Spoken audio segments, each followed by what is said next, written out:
whoom, a big explosion, the house shook and everything. And my wife, when he's on the fire department, she said, "You might as well put them shoes back on." And I walked out the back door, and all I could see was a big fireball out there. And I ran to the fire department, and there was guys coming and everything. And well, the siren went off. And here's something that probably don't.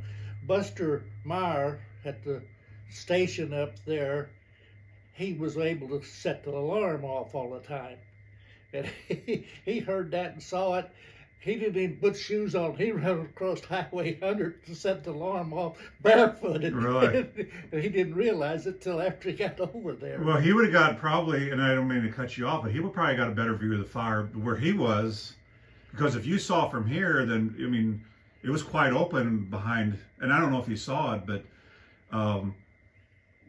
when you guys got the alarm, you basically, obviously you left, but I'm going to ask you, when the alarm went off, you guys really had no clue what you were responding to, did you? No. For a long time, probably. The only thing, Walter Buchholz, must have been a plane crashed out there, because, with a big explosion, a fireball and all that. And we went on out there, and it looked like a fire here, fire there, and also Walter thought, that's suitcases maybe out of the plane. And then we saw where it was one spot where the gas leak was the fire, but there was a barn with hay in it and stuff down there, and that had blown them hay bales all over, and they were burning here and there, every place in the fields and stuff, and it was lucky that nobody got hurt or killed at that. Like I say, I think you were saying about people were hearing like a low flying plane or something. I think that was the gas escaping. And I talked to some of them that they smelled the gas too and left, and were up there at Y and C on that hill, and they could see that gas that looked like fog down in that valley. And then I guess we figured it was a hot water heater in one of the houses. Kicked on, maybe? Set it off. So when you, obviously, I was not born. Close, 1970, I wasn't born yet. So how many firemen do you think actually, I know a lot of them back then drove to the scene, which they don't really allow now, but how many trucks do you remember about how many trucks you guys had out there? Obviously other departments helped you guys later on, what you doing? Yeah, well, we went out there with about all the trucks we had here. So that was 4 of them at that time, when the brush hog and stuff. And there was 10 to 15 firefighters from here, New Haven, and then other towns came in. I don't remember who all came as far as that goes, but it didn't take us too long. We realized, hey, it's that gas leak, and I think I don't know all the details, but I think some of the people had called the pipeline company already that they had a gas leak, and they came, and what could we do? We had to let that burn. Couldn't put it out anyway. It just burned till no more gas was coming out of it. So when you said you had 4 trucks, and I don't know how familiar you are with fire departments nowadays. They have about every apparatus you can think of, but did you guys actually have a tanker truck back then, or where would you have gotten water if you would have had to fight that for a long time? Did you guys hook up in ponds back then? No, and I'd like to take that back. I don't think we had that many trucks. We had a brush truck and 4 to about 3 trucks went out there. And no, we didn't have a tanker at that time. It was right after that we got a tanker.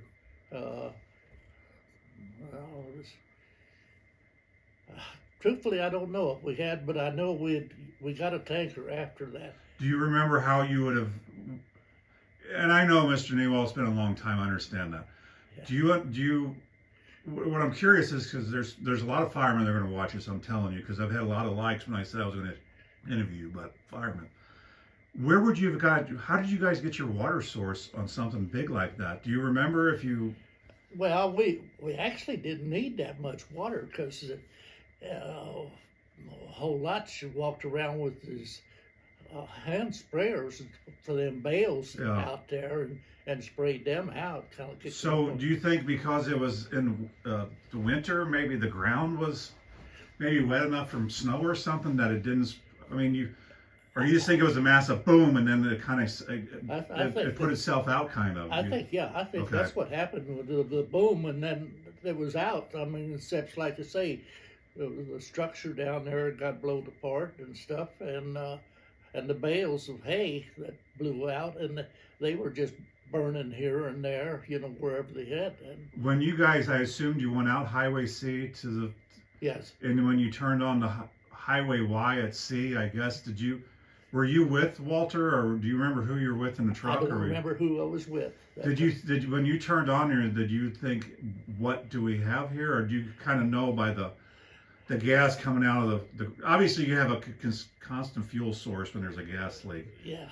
Did you kind of say, hey, yeah, we could tell it's a gas now? Or how long did it take you guys to figure out, hey, this was a gas thing instead of a plane? Not long after we Okay. got there, because you could see that it was, and it had a whistling sound to it too, with the pressure coming out of there and burning, and it didn't take us long, and that's where everybody just went to put out the small fires around, and I think some of the people that had called said, the gas company is shutting the gas off, and they'll take care of it. I'd like to say the explosion, I don't know if people know this or not, but it actually knocked busted windows in Washington.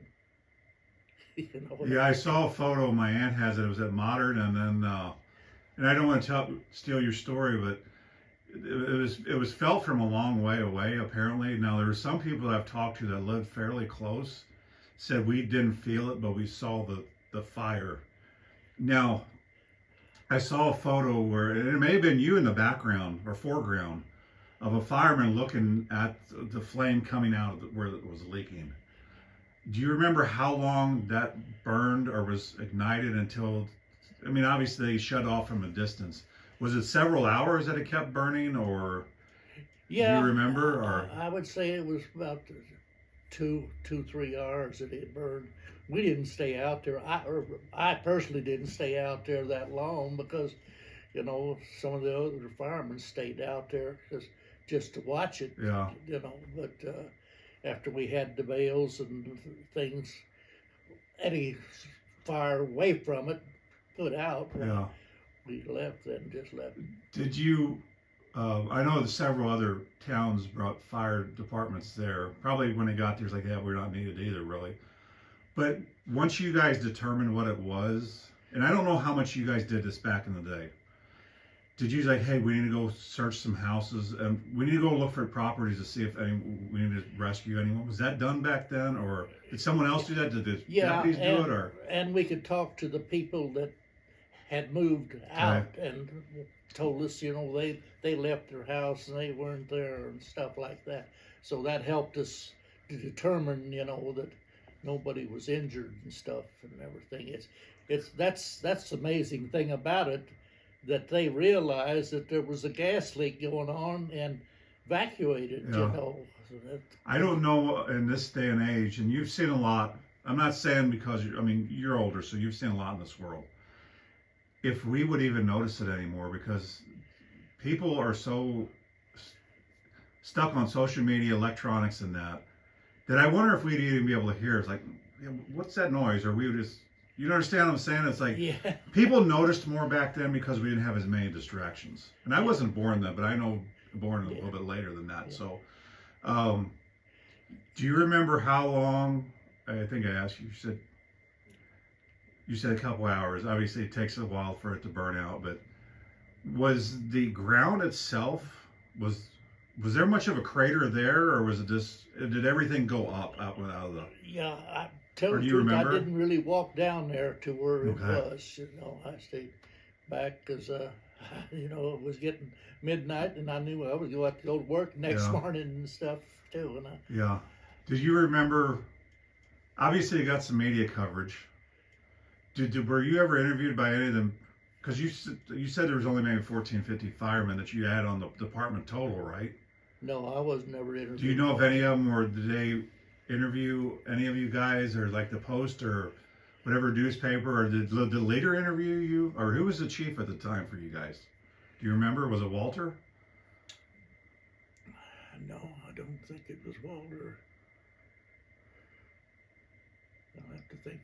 Like I say, I don't remember. I mean, thinking of you around your age, you were relatively young. Yeah. I mean, you weren't like a junior fireman, but you were young.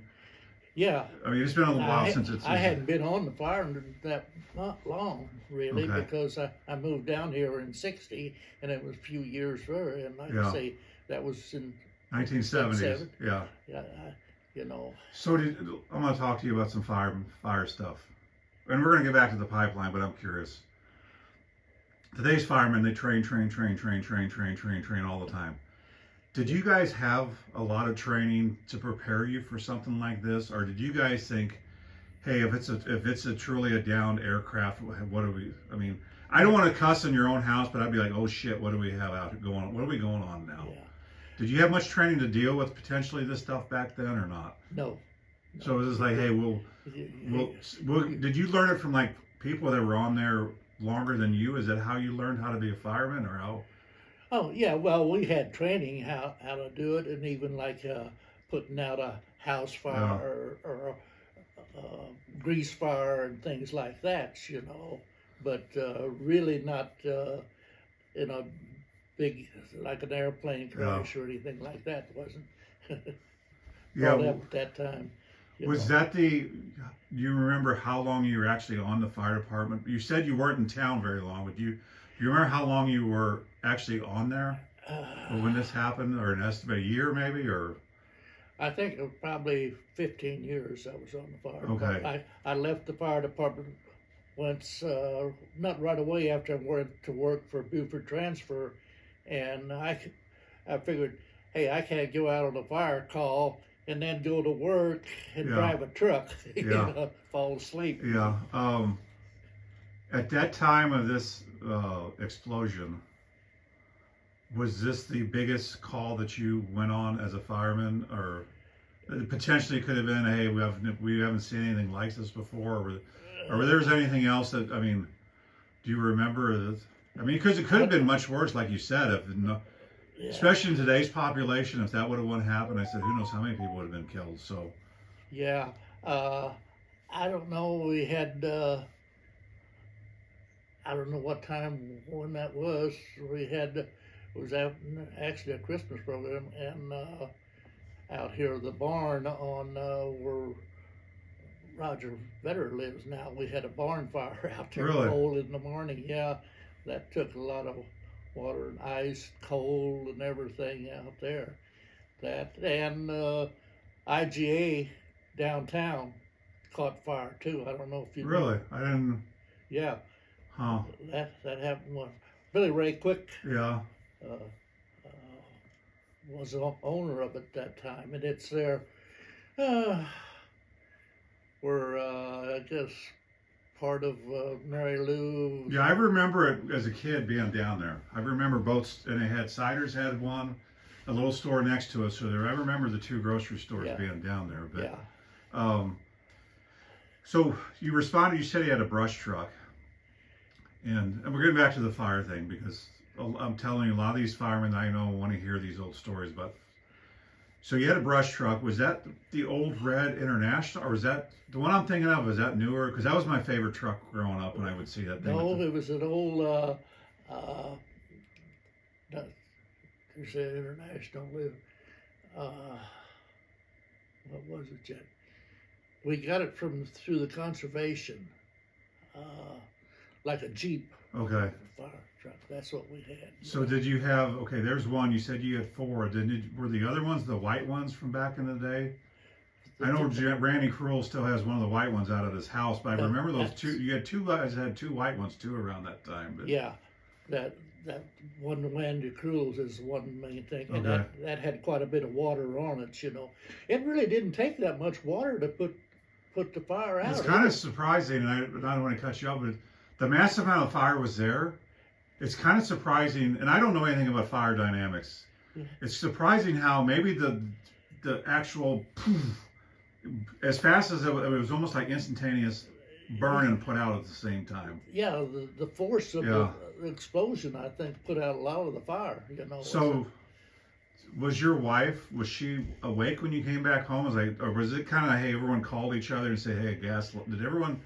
Do you remember if everyone kind of knew before you guys got back here? I mean, I know everyone drove out there and wanted to see it. I heard that, but Yeah, well, I don't remember for sure. I think the wife was awake yet. I told her, but nobody had cell phones Yeah. that time to call back or anything, and sure, we had a dispatcher here left at the firehouse, call from the trucks. yeah. But he's not calling wives Yeah. or stuff. So Were you guys? You said you left a few hours afterwards. Was there some type of like a National Safety Administration or something? Did they come out there? Did someone relieve you guys, or did you say, "Hey, we're done, we're out of here"? Did someone say, "Hey, we'll sit here and wait for the gas company to get here"? Or do you remember how that? I mean, granted, I know it's been a long time ago, but I know from my experience as a police officer or a trooper, if something happened like that, we would have to be relieved by someone else before we could just say, "Hey, we're gone." So I didn't know if there was something back then, like the pipeline just came, said we're going to take care I of all don't this. remember who stayed out there first, and it didn't take, I don't think, too long for the gas company was there, since they'd been notified Yeah. and stuff, and was there. Because, and like I say, I left before after we had the fire out, and there was no other thing but it burning there, and that it had really, fire had really come down, the pressure, that it wasn't Yeah. on the way up in the air either no more. So did you have, and you may get tired of me asking questions, but I always tell people I think of questions whenever someone says Yeah. something. I have two questions I'm thinking of. When you got back home, could you still see the flame? Or did you even look No. back that direction? Was it that far down where, Yeah, okay. yeah. Did you guys know, because obviously different gases have different reaction to flame and ignition and all that. Did you guys know you were dealing with propane at the time, or was it marked? Did you guys know there was a pipeline there before you were there? Is it marked? Are they marked like they are now? Yeah, you remember? we knew there was natural gas Okay. line running through there. That's what it was. It was natural gas. It wasn't propane. Okay. And that's where you could tell that it wasn't around no buildings or anything where it broke. It was close to Highway K, Did they? Because I saw someone said it's more or less like a shift in the ground caused it to break. Is what I read somewhere. I don't know if that's true or not. Maybe you would know. It could be. I had a dealing when I was young with at my home place up in Owensville before I moved here, of a Shell crude oil line breaking, and there was no fire with it, but they found out later it was a seam in the pipe, Really? and that had gave way. They even checked the welders at that time when they welded that pipe back up there. They had to put their initials to the side of that weld. Yeah. So if it had But then broken again, they that say, well, yeah. they were responsible. Yeah. But that time, it's still up there, a 22-inch pipe. May I ask where we've talked about where you grew up, but I forgot, where would it be where this was Well, at? I was born between Owensville and Rosebud. Okay. But then my dad, we bought a farm 2 miles out on Double E, Okay. out of Owensville. And that's where that pipeline ran. My brother next to me, in 48 was when they put that through. He graduated from high school, and he went to work for him. He was good at math, and he figured out the angles and stuff on that pipeline, and they put that through. And it was about a year or two after that is when it ruptured. We had crude oil running down the road ditch. Well, you said that's been many years ago also, but did they have the safety things? Now the fire departments or DNR can kind of block. I don't remember any of that, obviously, because I don't know when it was, but was it like a Gasconade River type? Remember that crude oil thing went and all killed all the fish and gas. Did it make it down there to the, was it Dry Fork, or which branch would that be where, on Double E, where it could have made it to? It's only 2 miles out. Okay. Did it make it too extreme at all? Do you remember? And I don't want to get off the subject of the thing, but it ran down to, it didn't get to Highway 19. Okay. See, the creek for the farmers creek, and they dammed it off down there, like I say, they didn't take them long to get out there, you know. Well, it ran a lot of, I don't know how many railroad cars of oil ran, because I was only about 11 years old at that time, 10, 12. Yeah. And, but they did something that wouldn't happen now. Oh, yeah. What did they do? They dammed that off out down there, and then they set fire to it. Really? Well, it's an easy way to get rid of it, I guess. Like smoke the moon. Yeah. You could see the moon, and all of a sudden you couldn't see the moon. Yeah. You know, that wouldn't have been, but you know, it burned in the creek all the way up there, and that's some of this environmental and stuff. You can go up there now and never would have known that there would have been an oil leak or anything, because the earth has a way of regenerating. Oh yeah. So, let's get back to getting back to the other one. You said you didn't really look at it that night. Did you go back out there at all afterwards and say, hey, I always want to see what this... No, I really You never did? I drove by it, like I say, going up and could see it. It looked like a war zone. You know, the trees, limbs were gone off of it and stuff like that. Away from where the actual break was, give me a rough estimate. How far... I know obviously there were windows and stuff in town and everything else, but as far as the war zone, the charred, was it maybe a football field, or was it bigger than that, or was it? Oh, it was a little bigger than that. Was it a quarter mile, and which everything was just charred, or do you? I would say it was about a quarter mile circumference. Okay. Something like that. Maybe not quite that much. It depends. It went down. See, that was that's how come Washington felt the explosion, because that was low ground, and that followed that down the low ground, and that's where the explosion running down that. It wasn't like a circle. It also followed the way it had leaked down there. And if you know the area there where C and Y, I think that's how come when people were setting up their Y and C, and the explosion, being that was a hill, went up and over them, where the explosion, in other words, just followed that valley, and that's where some of the gas was leaking more. It was like going down like a river down that way. I didn't think of it that way, because I honestly haven't been out there in a while, because I don't have really a need to go out to see, but and I don't think he will mind that I mention him here, but I was talking to John Pyrick yesterday about this up in the gym in New Haven, and he said he lived up by the water tower, and he says, I didn't hear or feel the explosion, but I saw the light. And that may have been why, like you described, all the concussion went down through the valley there instead of, I mean, especially as high as he was. Yeah. But there's other ones I talked to this morning, said, yeah, we felt like the house was like, and it's, Mrs. Bankin said the fireplace, I guess the glass or the doors blew open. So I don't know if the pressure from the blast caused air to come down her chimney and push the doors open or what. But it's just odd when you mentioned that earlier. I was thinking, I was like, how are all these windows breaking in Washington and all this? And then people in New Haven just saw a flame. So maybe, I mean, I never thought of that. So that's... Yeah, I think that's where, like I say, the most of the gas, that's what them people... Well, like I say, it caused look like a fog, the way they described it to me after I got out there, you know, and they could see that, and they knew what it was. They had called in, and they knew where they were up there that there was no gas where they were setting, you know, and that's why they probably should have moved further. Yeah, you know, but I mean, you don't. Obviously, people to me were smarter back then. I honestly believe that. Because I think electronics have dumbed us down, but also they didn't have the knowledge of like we have now.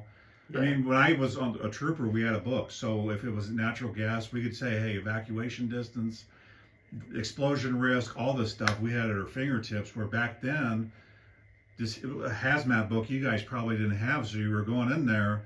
Hey, that we know we're natural gas or whatever we have, but we don't know how far we need to evacuate, downwind, upwind, which we know that stuff now. So after the incident, did you guys prepare as far as the firemen say, hey, we need to maybe work on some stuff here in case this happens again? Or do you remember that as this, or? Yeah, it was brought up, and there were some things done. We also wanted to find out what we should do if somebody called in, hey, I smell gas here, and made sure we had a number to call too, because otherwise we didn't have no number for that gas line out there to call. Well, see, there's probably placards up there now on there, but the little book that I forgot what it was called, we had a little orange book that we got every year because it was updated, and that's when it had all the numbers. And if we saw a placard, we could open it straight to there and give everything you guys did not have at your disposal, they have now. So it's changed a lot. So do you think if you, and I don't want to keep you here because I know you have things to do, and I do appreciate your time. Yeah.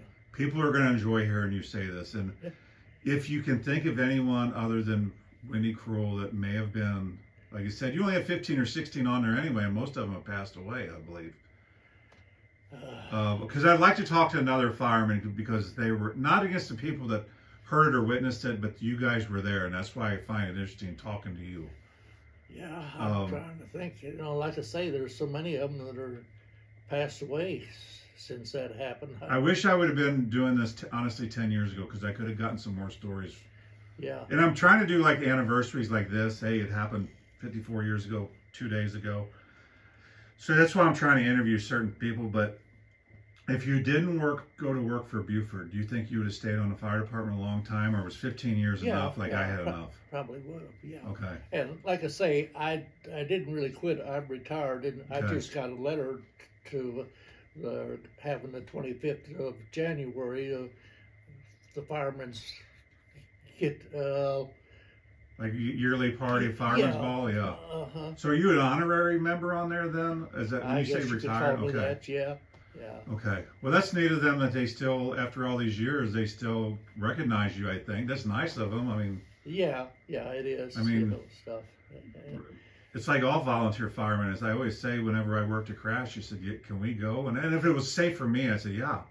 You guys aren't getting paid. I'm getting paid, so I can stay here. So I do appreciate all the volunteer firemen. I truly do, that step up and do this stuff. That take hours away from their home and training. And it's, back then too, we was the emergency here for wrecks and everything, too, and things. That's where I remember Marvel Mason was on the fire department one time, and this guy right out of town here ran off before you get to the Bev Creek pickup. Yeah. And I think he'd been drinking or something, and I think he had, what we figured out, he had whiskey bottle in, and when he hit, that whiskey bottle broke and leaked down on the hot manifold and burned up. Burned up, and he burned up. Yeah. It's that's thing. Being on a fireman, there's lots of things you see that you remember and stuff. Well, yeah, I remember a lot, and you think it'd be a deterrent? Yeah, you think you'd be a deterrent for some of the crazy stuff we do, but. Did you, speaking of that, because we're at almost 30 minutes, and the time probably flew by, didn't it? It doesn't seem like 30 minutes, does it? Yeah. Did you guys have, at that time, a rescue, like you do a rescue vehicle, or did you just have everything on the same trucks and whatever you could, do you remember? Most of our stuff was on the same truck. We really didn't have a rescue truck at that time. No. Because I remember growing up, you guys had a van. And I think you had the girding, like if you had to do a rescue in the woods or something. Yeah. That thing was on top, because I remember it was a white van, unless I'm losing my mind. Yeah, that's right. Yeah. But obviously it was beyond what we're talking about now. So, well, Mr. Niewald, it's been about 30 minutes. I know a lot of people, when I interview them, look at me like I'm crazy, but I truly appreciate you willing to sit down and talk to me, because people, I'm telling you, will like hearing your story, because most people are just now reading it. They've never probably heard of people that were actually there. So if you can think of anyone that may have been there, not now. Dave has my number, your son-in-law Dave. Let him know and say, yeah, tell Kent this one was probably there. And if not, this could be done. But this one, when my aunt put it on there and it was 54 years and on the 17th this year, I was like, you know what? I'd like to see if anyone else is around. So I wish about well, what's he been dead now too? For what? Kenny Wilding. Yeah. Well, you know, he was on the fire department and he was into going around. Yeah. He would have probably been able to tell you a lot more. You know? Well, I don't know at that age because he would have been pretty young in 70, or he may have been on. Yeah. But like I said, I remember all the ones I remember, and I think I remember Sunfield being on there. Randy Sunfield was on there at one point in time. So I don't know if that was about the same time, but the ones I usually saw were like you, Vic Surt, Marvel Mason, Winnie Cruel, Ozzy Walkenhorst. Those are the ones that I would, Bestie, I don't know if he was on there at the time. And but those are the ones I can remember the most without really sitting there looking at photographs. Oh gosh, what was his name? I'm bad with names, but Darce Williman's dad, and what was his name? Lived up the street there. His, Dwayne Von Buren. Yeah. Von Buren, he was on the fire department that time, too. And see, that was his son. Yeah, got killed when the tree fell. I remember that. He was responding for a tornado or something, and a tree fell over here by the elementary school. So, all right, I'm going to actually lean forward because people probably don't believe I'm here, and I'm going to shake your hand, and I truly do appreciate you sitting down. Okay. And I appreciate all your service you did for the fire department. I don't know if anyone really tells you that, but it takes a special breed, especially back in those days. And I think you guys had a pretty good camaraderie amongst each other. You guys seemed like you were friends too. I think we had a little bit better than we have now. Yeah, it seemed like you guys ran together and drank together, and Fireman's Barbecue, which I still miss to this day. I love. One of our fundraisers is having a barbecue because like now it's tax, which is good, but then we had to have the barbecue and fundraisers to have the money to do it. And that's how come we didn't have a lot of the equipment they got now. And I don't know if you guys can do that anymore in town here, because they have a breakfast in Herman, I know, Fireman's Breakfast and a few other things. But everyone I know my age, and I'm 53, and around that age, probably not Michael's age, but your daughter's age is in that age group, remember going up there. Was it a Memorial Day or around Memorial Day, or when? Do you remember when it was? Yeah. And I remember Walter or whoever would drive by on the fire trucks, come on up to the firehouse. We have barbecue steak, chicken, whatever. And maybe it's just the going up there and eating it, but to me, it was some of the best barbecue to this day I've ever had. Yeah. And just the whole sit down, and that's what you did. You went up, got to, either you eat there or you went and got it and took it home. And I think Mom usually brought it home, but. Well, we had it either way, you could pick it up or what. So, and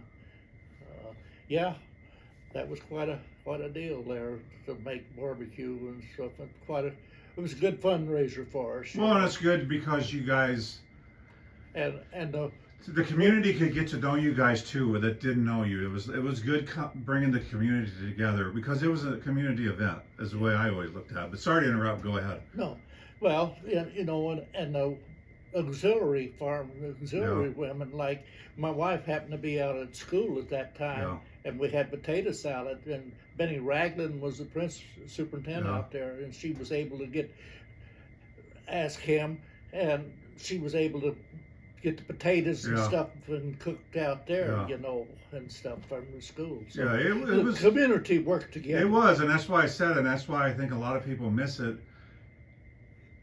And I don't know many of them that are on here because I haven't lived in New Haven in 27 years. I know some of them, but I know a lot of them in Herman. But I think that's also, like I said earlier, that would, especially this day and age, if they had something like that, it would get to people that don't really know the firemen to get to know them a little better. It may sound corny, but I think when people know you, there's a little more connection there. Like you said, at the community, everyone, I knew Blue Bestie. I don't even remember his first name. They called him Blue. What was Harold? Harold. Didn't he call him Blue? Yeah, Yeah. And then Bobby Zastor, wasn't he on the fire department one time? And Steve Farrell. And you're looking back at all the ones. yeah, Lloyd Meckley was on there. I know I've seen photos of him on there. yeah. But it's just like everyone in town, if you were a man, and I'm not trying to be a show, but if Lot you of just were on the fire department. Yeah. Yeah. That. Kenny Meyer Yeah. was on. You know. Theon Bauer. I think that, or not Theon, the other, but Tony Bauer was on there, wasn't Tony he? Bauer was on there. Yeah, so you go back and you think of all these names, and it's like about everyone you knew was on the fire department in New Haven back then. So Yeah. uh, And that's what they have talking to me now, trouble that a lot of them. And like you say, it's changed. So people who've got so much going on, yeah, you know, ball games and stuff. I think a whole lot they start these ball games too young. oh for yeah, the these. traveling. I'm well aware of traveling. My daughter said that, so yeah. Yeah. It's but it's also, and we could talk about this for another 30 minutes, but we're not. But also, I've been involved in several organizations through the years, and it's gotten to the point the same people do it everything, and no one wants to volunteer anymore. So the part of saying, yeah, I'm volunteering for this, the hey, it looks good, this is your civic duty to do it, it's not there anymore.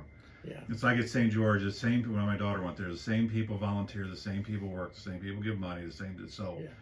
But we can around with that, but I want you to have a Merry Christmas, and I do appreciate it. It's going to be on YouTube, and Dave, I think, is a subscriber to my YouTube channel, so he may be able, and anyone can watch it on YouTube. And I'm going to make it public on my Facebook page also. So the interviews I do, unless you say I don't want it out there, I always put them public, because my page is kind of shut down, and people's like, I've had several say, keep the interviews coming, we love hearing it. So I'm telling you, people are going to appreciate what you can say Well, about it. I hope they do, and I hope, like you say, they realize what the volunteers, Yeah. especially back then, you Yeah. know, and stuff, because we didn't have the stuff to do things like Yeah. they do now and stuff. And, Yeah, so you have a Merry Christmas, and it was good talking to you, all right? you do the same. All right. Thank you.